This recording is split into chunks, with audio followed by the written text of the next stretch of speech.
Welcome on to the next episode of the Faster Beyond 50 podcast. Today, we are talking about the science of slowing down. We're going to be talking about the benefits of building an aerobic base, how to avoid burnout and injury. We're going to talk all about the physiological benefits as well as what it does to improve your recovery. My name is Brad Nadauld. I've got the coach, Lindsey Parry, with me once again. Lindsey, great to catch up. Are you well? Brad, I am very good, and I'm looking forward to this pod because I really want to banish a couple of myths. Yeah, absolutely. And we are going to go quite deep on this one. The feedback after our recovery podcast was phenomenal. And that I was saying to somebody at work the other day that I personally believe that is one of our best pieces of content we've ever created. It's just such a comprehensive piece about recovery.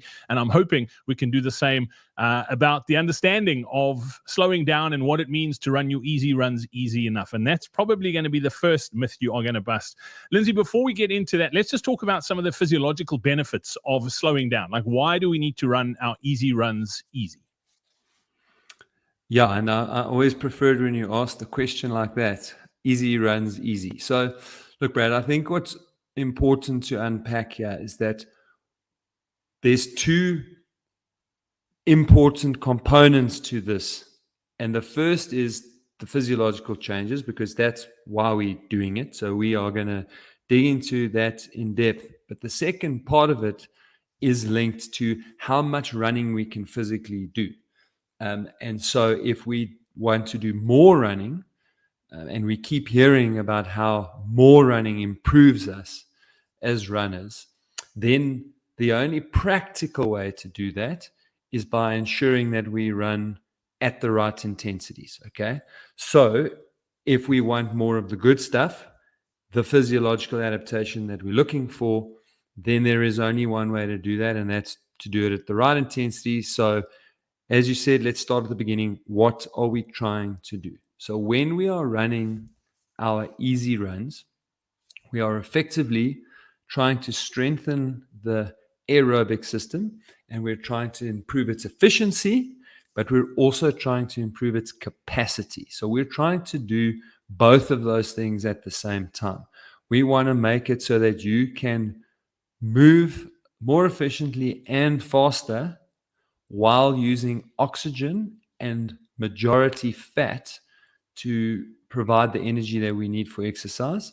But we also want to improve what the absolute best we can perform at, our capacity. Okay, so physiological changes, what are we trying to do?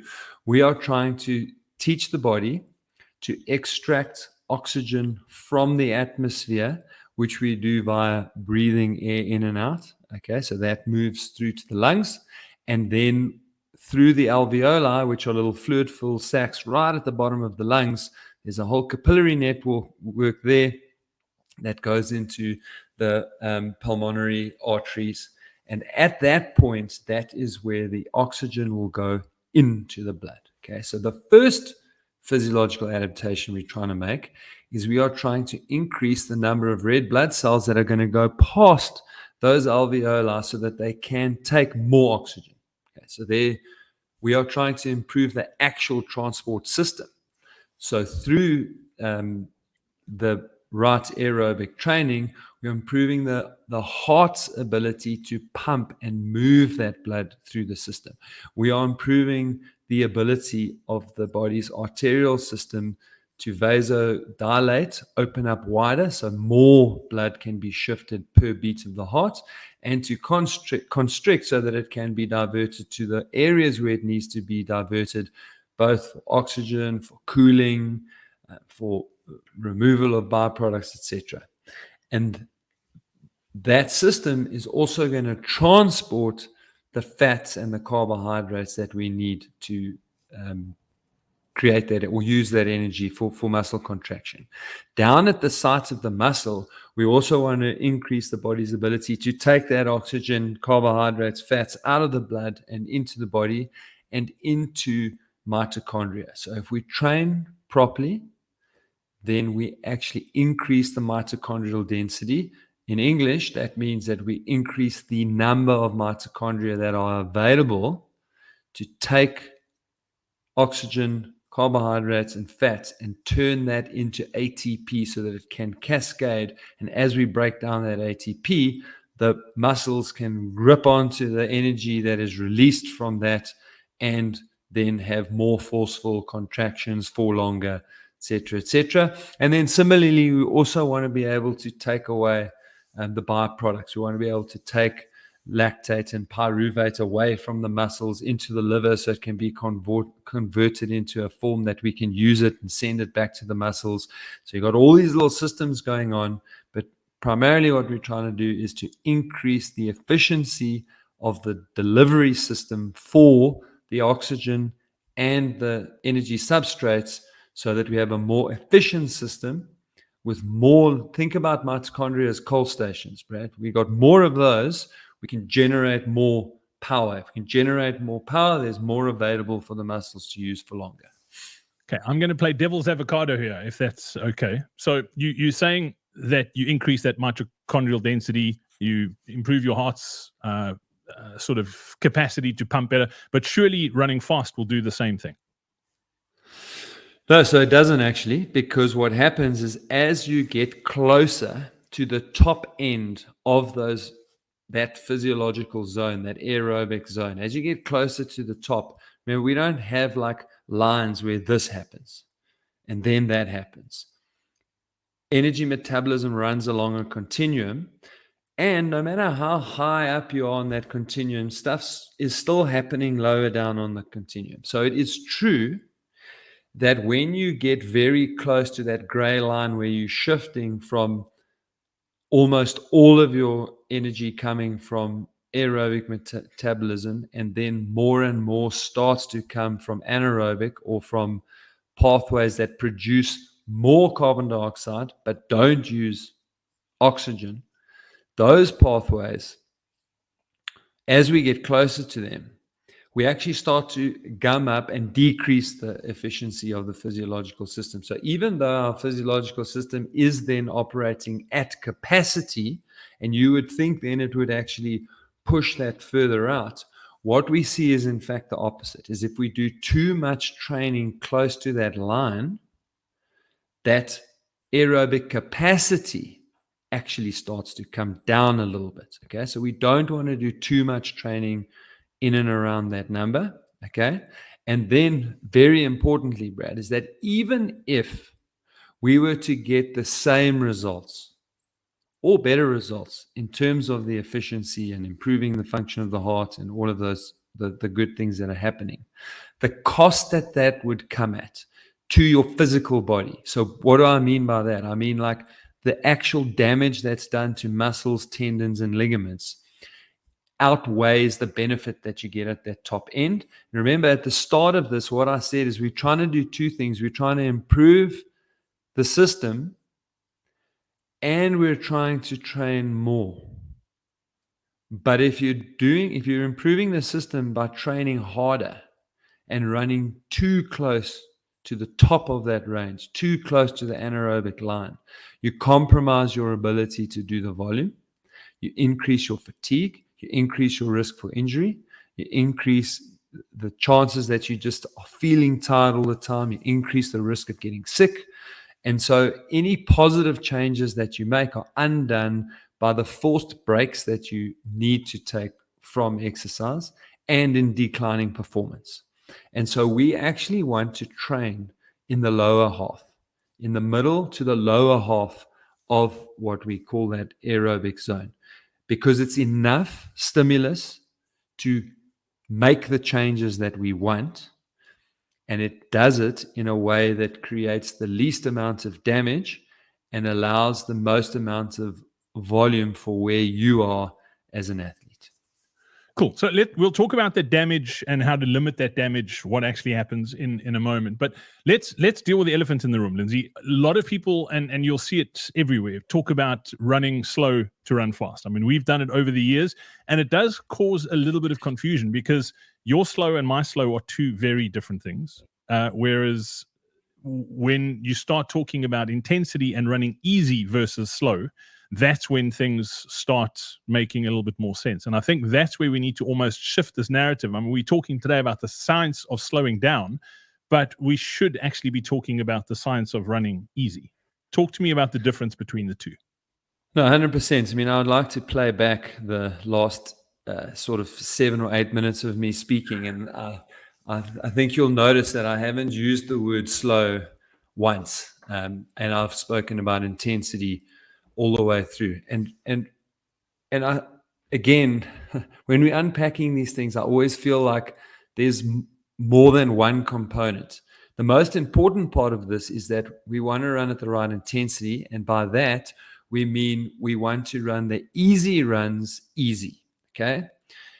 And because the pod is called the science of slowing down, and because the marketplace is so full of run slow to run fast, what gets lost in all of this is that people think, oh, here's another guy saying that you have to run all your runs easy. And that's not what we're saying for a start. Okay. So the most important thing is we want to focus on intensity. It's not the speed that you run at, because Eliud Kipchoge's easy is unbelievably fast to me. Okay. And my easy is unbelievably fast to you, Brad. So it's not about the speed. It's absolutely about the intensity, and it's making sure that you are running your easy runs at the right intensity for you, and that they are easy enough. Because if you're doing your easy runs easy enough, it opens the door for so much more. And we're going to unpack all of this in detail, but it opens the door for reduced recovery times, improved recovery. It opens the door for greater volumes of training. It opens the door for greater aerobic adaptation. And very importantly, it opens the door for you to be able to run harder, i.e. faster, because that's when the speed does become important. When you are doing your high intensity sessions, the ones that are supposed to be done fast. And if you don't run the easy runs easy enough, you cannot get to the speed you need to get to on your hard runs to get the full benefits of those sessions. Because when you're doing high intensity work, it's not just about the physiological adaptation. It's also about the neuromuscular, the physical, the ability to move your legs faster. And you lose that if you are tired, if the nervous system is tired. Lindsey, how do we know what is easy enough? I mean, we often get feedback from people saying that my easy runs are, they feel super easy. But if you actually dig into their numbers, heart rates, and that sort of stuff, they're not really running easy enough. But how do you know for sure that you are running your easy runs easy enough? Look, so there are loads of ways to measure it and to kind of make these decisions on your own. And I like to do these things through layers, more superficial, and then we cruise down through these layers. So physically, while I'm running, how do I make decisions about if I'm running easy enough? Very first is, okay, how do I feel? So you never want to be more than a 7 out of 10. So 6 to 7 out of 10 in terms of what effort do I feel like I'm putting in here? That's the right number for you to be running at when you're running easy. Slightly more objective is to go, right, if you're running with somebody, can you have a robust conversation with that person? Can you argue about who is the best rugby team? Who should or shouldn't have won the Rugby World Cup final? Who is the best football team in the world? Or better? If you can have these kind of arguments, if you can argue about why it's such a bad idea to have Donald Trump as a president, then you can have, then you know you're running easy enough. If you can really hold a robust conversation, speak loudly, project your voice, that's a good sign that you are in that 70% of maximum, or 85% of threshold, if you like. So now I've already just moved into, okay, what's the next step? Like, how do I physically measure this? And really, we can use pace, we can use power, we can use heart rate. Those are the three kind of measurable tools that we can use from watches. Pace is both super easy and convenient. However, it's also probably the easiest to fall into the trap of running too hard. So it's easy and convenient because we know there's loads of ways of measuring it accurately. Okay. And if we know what you're capable of, we can generally then have a very good idea of what genuinely constitutes an easy pace. Unfortunately, because it's so accessible, this is where this notion of run slow, run slower, run slow, that's where it comes from. And I hate that focus on speed, but it is an easy tool to use. And if we know what your times are across a variety of distances, we can then make a fairly accurate prediction that, if you're a 3-hour marathoner, we can very accurately predict that 5 minutes per K or 8 minutes per mile for you is a very easy run. And so we can then build your plan around that. So that's just a small example of how you can do that. Where it becomes tricky is if you live in an area with extremely variable terrain. 8-minute mile or 10-minute mile up a hill is not the same as an 8-minute mile or a 10-minute mile running on a flat ground or running downhill. And so it does take a little bit of experience to know what is easy on a steep hill versus a long hill. And I kind of have this discussion very often in the groups that I run with when people go like, they die when they're going uphill. And I'm like, run slower. Just run easier when you're going uphill. So you get so caught up in defending a pace or something in your mind that says that I must be able to do this when it's got physiology, what's happening inside you, couldn't care what pace you're running out there. And so if you just reduce your intensity while you're running uphill, even if that means reducing all the way to a walk in the short term, because if you do it in the right intensity and climb the hills, you will become more and more efficient, and eventually you will be running easy up those hills. Okay, so pace, it's a good one, but it has limitations. Then we have power, which has slightly fewer limitations, a little bit more complicated. It means you have to buy another device that can clip onto your shoe. Some of the units measure it through the heart rates or the watch, but again, it's already a predicted value. So it's derived from something else. It's derived from speed and gradient. And so I would go, if I was going to go power, I'd go with FootPod. You want it to be as accurate as it can be and as repeatable as it can be. What power doesn't do, although the newer models say it does, but it doesn't really work well on changing surfaces. Or in very windy conditions. So even though the newest versions of some of these things say it does take that into account, my experience, not accurately enough.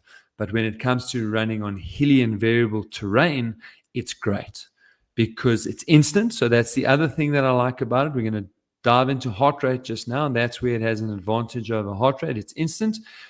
You run up a hill, 5-10 meters into the hill, your watch adjusts for the gradient and it tells you you are running too hard. And so you have to back off and get those power numbers back into zone. So if you live in a hilly area, power is a really good tool to use. Of course, if you're changing frequently between grass and sand and trail and tar, then it starts to lose something in translation there.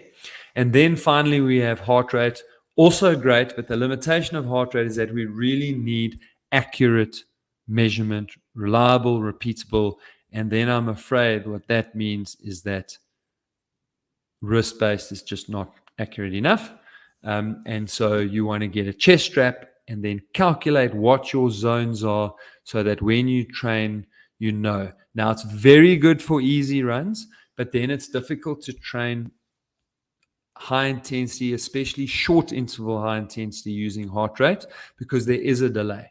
If you live in a very hilly area, you have to learn how to make that adjustment and reduce your intensity faster because it takes 45 seconds and longer sometimes for you to reach steady state at that new intensity when you're going uphill. So the disadvantage of the heart rate is that there's a lag and that it doesn't work very well for short high intensity sessions, but it's a great tool for longer races.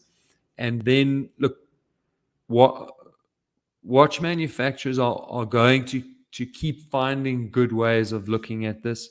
And Sunto are now using something called Zone Sense, which is in essence using heart rate variability as a tool, not just to track recovery, but actually in training itself.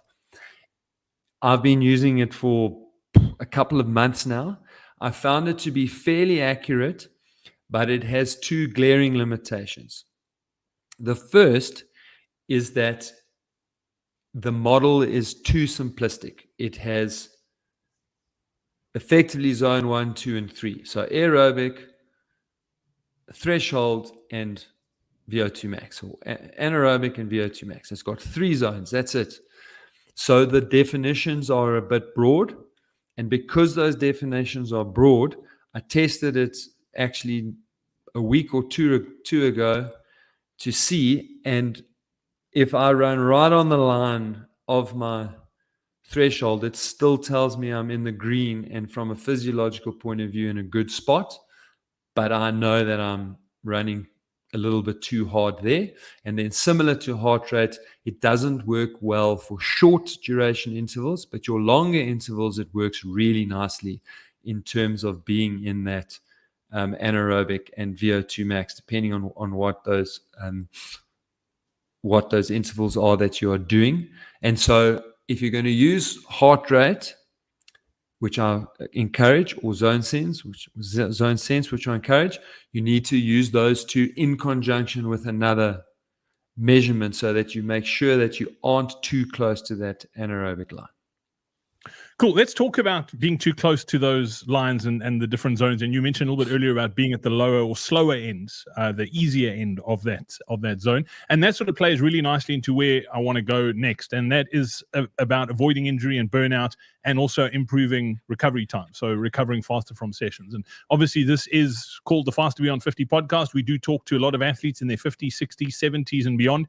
And as we get older, these two parts of their training become more and more important. When we were younger, we could get away with things. Lindsey, you and I we were students. We would go out on a bender and we had part-time jobs, and we'd wake up the next morning. Wouldn't say we'd be feeling fresh as a daisy, but we would wake up, go to work, and we would be fine. We'd get through the day. But if we had to try that now, not much would get done the next day, that's for sure. And that's just the way it works with your training too. You could get away with lots of stuff when you were younger as an athlete in your 20s and 30s, but as you get older, the margins for error become less and less. Let's talk about the sort of limiting injury and burnout by running your easy runs easy enough and improving your recovery times. If you're over 50 and want to recover from sessions faster, run pain and injury-free, and improve your endurance, then be sure to join Lindsey and I for our upcoming Faster Beyond 50 Masterclass. In it, we'll show you how we helped a 70-year-old run a 47-minute, 18-second 10K, and how you can take those exact same principles and apply them in your training. Simply scan the QR code that's on screen right now, or click on the link in the description below to save your seat in the training now. We look forward to seeing you there. Yeah, and it's difficult to get people to buy into this easier is better, but once they buy into it, we always get the same comments like, oh, wish I'd known this when I was younger, can't believe it took me so long, now I understand. And it's because it's one of those that literally the day you accept it and do it properly, you start to feel the benefit immediately, because that particular run that you are doing suddenly feels that much easier. When you get to the end of that run, you feel that much stronger, that much better. For the rest of the day, the things that you can do and how good you feel are infinitely better. And then the real kicker comes in the next day or 2 days later when you're due for your next run, where you think like, wow, I feel so good today.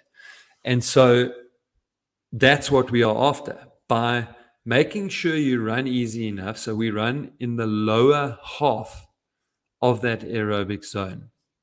We're getting all the benefits. We are getting fitter.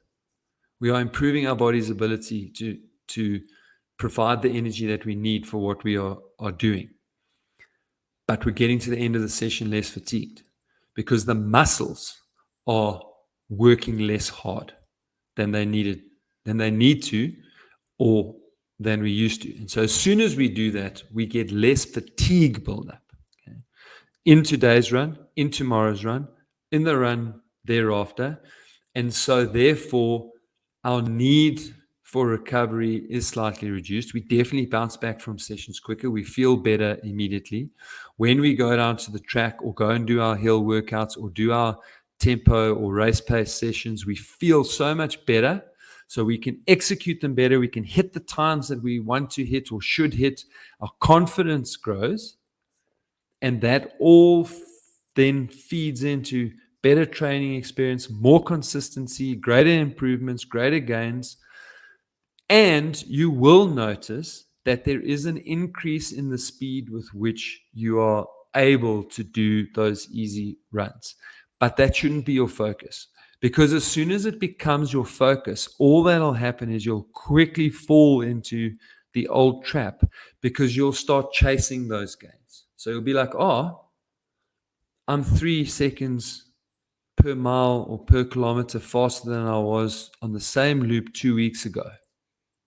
So in 2 weeks' time, if you don't get that same improvement, you're inclined to push it so that you can tell yourself, I was 6 seconds faster, etc. But as soon as you start forcing that, it'll just kick you straight back into your old habits. The recovery process will slow down. You'll be more fatigued. So it's important to just keep disciplined. And that's where I like a metric like heart rate, because it's more objective than speed. And if we do keep that heart rate very similarly, then we can track improvements by either looking at similar routes that we do and going, hey, my heart rate on that route for exactly the same time is coming down slightly, so you can see the improvement there. Or if you really are pegging that heart rate, being disciplined and keeping the heart rate at a very similar number, then you will see how your easy running pace is just coming down slightly. It's not big jumps. They're very gradual over time. And again, Brad, I'm always aware of the fact too that we are talking to 50 plus. So your experience is going to be a little bit different if you're 50 to 55, 55 to 60, and in particular if you're 70, 75, 75 plus. But in all instances, if you are doing it wrong, once you start doing it right, all these things will improve. Over time, we will slow down again. We will start to lose speed. Our easy runs will become slower. But if we don't allow that process to happen, then we will lose chunks of time at our race distances. Whereas if we do this correctly, we'll only lose fractions of time. My father's just turned 75. And from about 68 to 74, he was able to stay under 150. I mean, he literally was just losing a few seconds. Some years, 1-2 seconds over 21 Ks. Now he's just on the wrong side of 150. Okay. But I watch him train and I talk to him all the time. And there's a possibility that he might sneak back under 150 at 75 years of age. But the point I'm making is that those losses are just so small if we do all these things properly. Yeah, absolutely, Lindsey. I love that. And I'm amazed at people like your dad. I mean, 150 half marathons at 75 is just phenomenal. But your dad's doing a lot of things right. That is definitely part of the sort of secret to his success. But let's talk about the races and how running your easy runs easy and focusing on that slower pace, if you'd like. How does that lead to long-term performance in races? Because, and again, I'll play devil's advocate here, is we speak to a lot of people saying like, well, I want to race faster. How do I race faster if I'm not actually running that pace in training all the time? No, brilliant question. And it's because we're not running that pace all the time. But by doing the easy runs easy enough, we can increase the volume of our training. We increase the volume of our training, that pushes our endurance up. So that means we are improving our endurance for race day.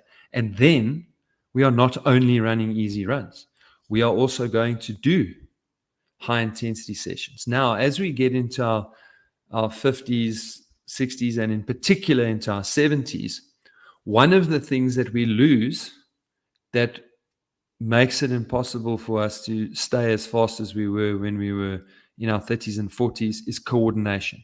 So when we do speed work, as we get older, speed work has to be done at a little bit of variety. We want some of it very high. And in our plans, there's lots of walking as recovery because I want full recovery. So from a physiological point of view, those sessions don't perhaps stimulate the anaerobic system as much as they could, but what they do is they really stimulate the nervous system. And so they help us to keep good coordination for as long as physically possible. So we want to do some really high intensity, and those need to be quite low volume because it is a risk for injury. So in the whole training cycle, this is the biggest risk for injury. But again, if we are doing our easy runs easy enough, we massively reduce the risk of hurting ourselves when we run fast. So to be able to run fast enough to hang on to that coordination and reduce our injury risk, we must run easy enough on our easy runs. And then we will also have far fewer, but some sessions that will give you a feeling for and build your confidence around your ability to run a race at race pace. Okay. But the combination of that really high intensity running, a couple of time trials along the way to show you how you're improving, and making sure we run easy enough, that's what gets you to perform in the way that you want to on race day. And the last thing that I want to say about race day is that if you are constantly fatigued, the older you get, the longer it takes to get that fatigue out of your system. So in the past, you train, you get so tired, you do almost nothing for a week and you rock up on race day ready to rock and roll. As a 65, 70-year-old, that's not going to happen. If you allow yourself to get to that point of fatigue, then it becomes extremely difficult to freshen up in time to still have a good race on race day. Yeah, absolutely. Lindsey, I think what you've just spoken about segues really nicely into the sort of, how do we know how much harder or faster running we should be doing versus the easy, slower time running? Is there a specific ratio that you use? How much should we be doing? Does it depend on age? Does it depend on ability? What's the story? Yeah, so look, that is the question, okay? So I had a super interesting conversation with a colleague just the other day about this, because he really doesn't like this concept of the 80-20 as it's been popularized. So what the best research has shown is two things, essentially. It has shown that most highly successful Olympic athletes follow a ratio of 80-20. Approximately 80% of their training is very easy, and 20% of their training is done at a variety of intensities. And that's important because the second very good piece of research has shown that exercise should be undertaken at very easy and very, very hard. So VO2 max or super, super easy. So, and that's known as the polarized model. And somehow in the lay literature and in some of the coaching culture, those things have now become one. It's 80% easy and 20% at very, very high intensity. Now, firstly, even for Olympic athletes, that's very difficult to do. And why I say that is because you always have to look at research and understand research.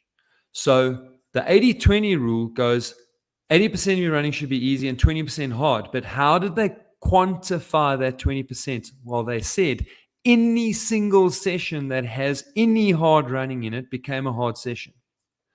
So that 20% is actually not 20. So if you're running 100 Ks in a week, they are not running 20 kilometers hard. They are running sessions that are 20 kilometers in total, with perhaps not even half of that being hard.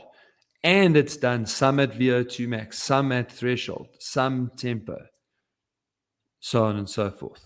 So the ratios are a little bit more difficult to figure out. However, when you build a plan, and this is this is one of the things that I've always marveled at over the years, is that when I sit down or I see something like this that makes my brain go, yes, I found an answer for myself, never mind for my clients, I found an answer for myself. When that happens, I'll sit down and I'll build, and then I'll go, okay, my plans are around about 80-20. And then I look at it a little bit deeper, and this is what my colleague and I kind of came to, is that is the 80-20 a function of what's possible?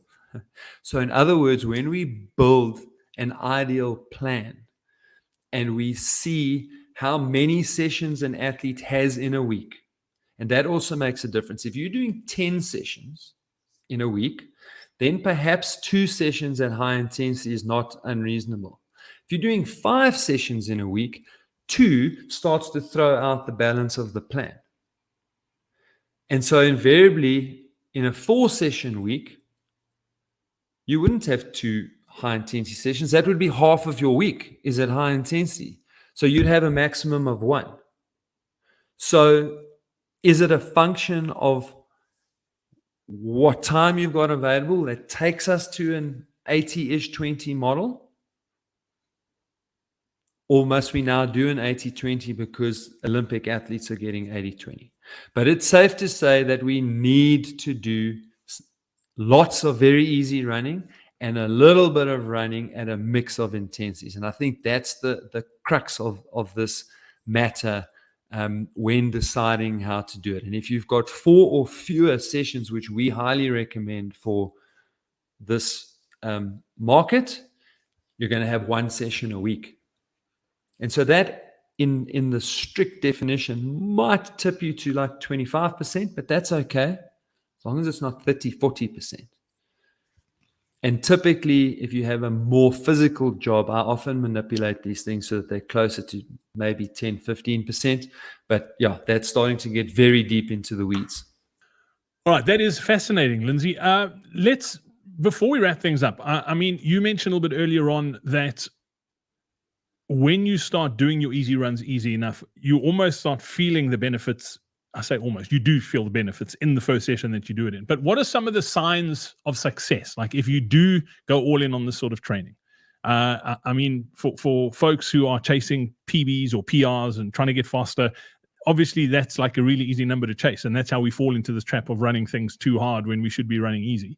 But what are some of the signs of success that we can go, you know what, this is working for me. I'm going to keep doing it. So look, the 3 signs are actually quite obvious. The first one, the most obvious, you'll feel better. Okay, so I think straight away you'll find that you feel better. And if you're doing the easy runs easy enough, it's going to take away from your stress. And if you're doing your easy runs too hard, it adds to your stress. So there's so much stuff in the media at the moment around cortisol levels, and cardio is bad for you because it pushes up your cortisol levels. Nonsense. If your cardio is done in zone 2, it leaches out cortisol. So it's excellent for cortisol. So you'll immediately feel better and it'll help with stress. If you're doing it too hard, it's going to increase your stress. Okay. And then much more objectively is, what is my heart rate doing? So that is during running and outside of running. So while I'm running at my easy pace, my heart rate will improve, or conversely, at a pegged heart rate, my pace will improve. Okay. So those are 2 things you can look at. You can look at runs over 2 to 3 weeks. And similarly, what is happening to my heart rate in the mornings while I'm training? If you are consistently pushing yourself too hard on your easy runs, your resting heart rate will increase. When you wake up in the morning, you'll have slightly higher heart rate. If you are in the right place, that heart rate will either come down slightly or really maintain itself tightly around a band of like 2 to 3 beats per minute in the mornings. HRV, or heart rate variability, is even more sensitive. I don't want to go into massive detail there, but just suffice it to say that your watch will tell you. If you're measuring HRV while you sleep, your watch will tell you, and you want slightly higher numbers. And if your numbers, or if you're running easy enough, those numbers will be high. If you're consistently running too hard, those numbers will be low, and your watch will be telling you that your recovery is short. So those are kind of your markers to use to track, like, is it working? And that'll both tell you while you're running, am I running better? But secondly, it'll also tell you, am I recovering better? Lindsey, that is awesome. I think there is a huge misconception about this running easy and getting faster, but it really does make the biggest difference. And it's almost like we have to do it as we get older. Like I know we do chase numbers, and we feel like we're giving up as we get older if we do sort of succumb to this running your easy runs easier, but it definitely does have a huge impact on improving your running longevity for many, many years to come. Brad, we are all the same. We are creatures of habit. And as much as I love doing what I do, and as much as I love teaching people to do it, we all fall into the same trap. And I've got a coach now, and Tutu is one of our coaches, and I can see I've also been defending my pace because there's a line that in my mind is easy. And so I've been running with him since April, recently completed a marathon. The marathon didn't quite go according to plan in terms of time, but in terms of execution, it could not have been better. And since the marathon, I'm starting exactly what I've been preaching on this whole talk about, the ability to run faster in my fast sessions. It's just boom, there it is. So I was hitting 320 per K on a short interval. Don't get me wrong, very short interval. But I promise you, I haven't seen a 320 on my watch in 2.5 years. Okay. So, like, there just is no way of getting around it. And to be honest, the final kind of breakthrough in there was getting rid of my wrist heart rate and getting a strap, and then being disciplined about running on heart rate, so that I have an objective value for easy and not a subjective value of what I think should be easy for me. Yeah, Lindsey, it's actually so funny you say that, because you and I both ran the same marathon. It was the Cape Town Marathon. And I, for the first time ever, I mean, I've been following just one of our Fast to Beyond 50 training plans, actually. And for the first time ever, I was hitting numbers in my interval sessions that I've never seen ever, never mind in the last 2.5 years. Like, I mean, Lindsey and I are very different runners. For those of you who follow this podcast, I mean, Lindsey's a sub 3-hour marathon. I think you've got a marathon PB of under 250. I mean, my marathon PB is 419, I think I said to you the other day. So we way different runners. But in saying that, I have run my easy run super easy, and I was amazed at how I wasn't in any sort of pain throughout that whole training block. So where I used to really struggle, particularly the day after a long run, I used to run my long run on a Saturday morning and then push my next run out to a Monday evening just to give me a little bit of extra recovery. I was finding the next day after a long run, I was fine. No stiffness, no nothing, but it's because I was running my easy runs easy enough. But then I was doing interval sessions, and I was seeing numbers in my intervals of like 440s per K, which I've never, ever seen. Like, my watch is faulty. Like, that's how ridiculous it is. So it definitely does work. And as we get older, as I said earlier in the podcast, those margins for error become less and less as we age. And it makes a huge, huge difference. Lindsey, as always, been great catching up. I love doing these deep dives. And if you want to find out a little bit more about how these running your easy runs easy enough fits into your entire training sort of schedule and the way you train, we are going to be hosting a Faster Beyond 50 webinar in just a few days' time. So if you'd like to grab your seat in that webinar, you can click on the link that is on screen right now. We're going to show you how to recover from sessions faster so you don't feel fatigued or tired all the time, and you can then improve your running pace and run faster into your 50s, 60s, 70s, and beyond. Click on the link right now. You can also catch it in the description of this podcast or on the video where you're watching this on YouTube. Click straight through, grab your seat. We look forward to seeing you there. Cheers, everyone. Bye.